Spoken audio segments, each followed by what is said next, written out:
Hi everyone, welcome back to Vital English, where the English is real and Spanglish and Chinglish coexist in harmony. Speaking of which, I really need to make a video on this translanguaging and the use of L1, your mother tongue, in L2 and whatever language learning, because I did my master's thesis on this. I'll dig her up.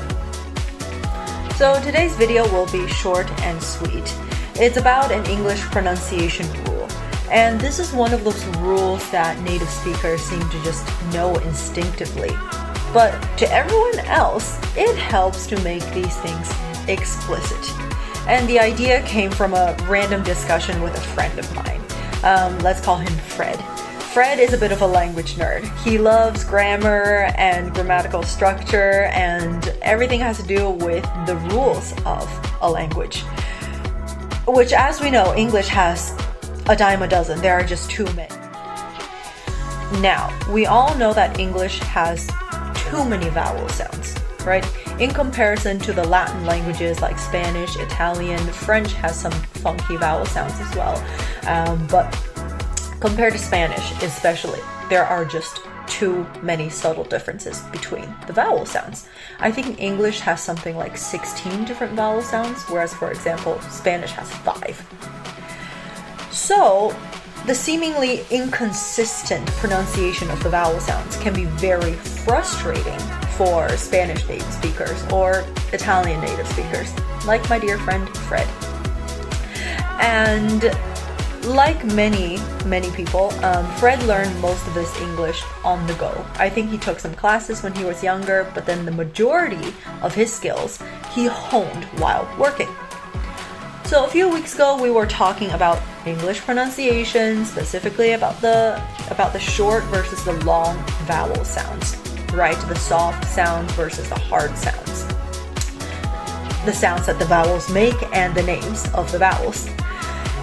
We were talking about this when this rule came up, and I realized even though he speaks amazing English, he didn't know about this. So let me explain.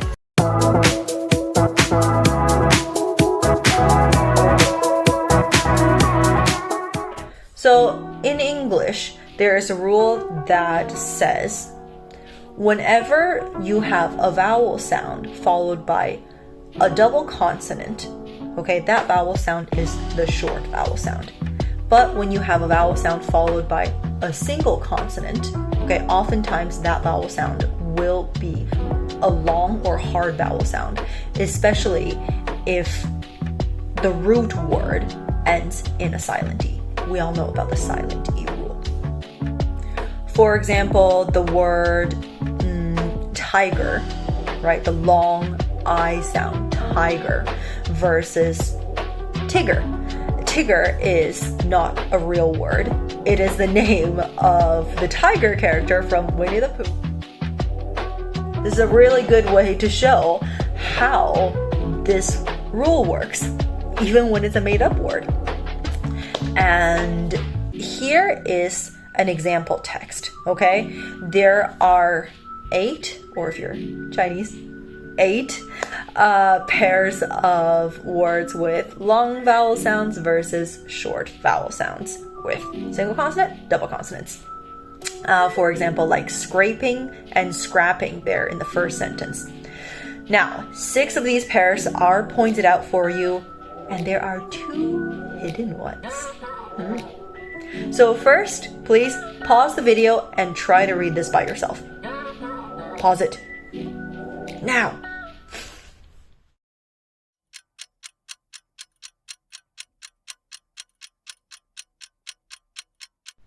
Okay, now listen up and see how you did.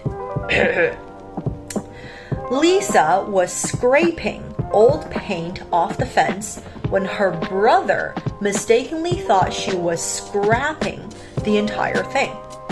No, I'm just cleaning it up, not throwing it away, Lisa laughed. Meanwhile, their dog, Tigger, was wagging his tail excitedly, unaware that their neighbor's cat was waging a silent battle against him from the other side of the yard.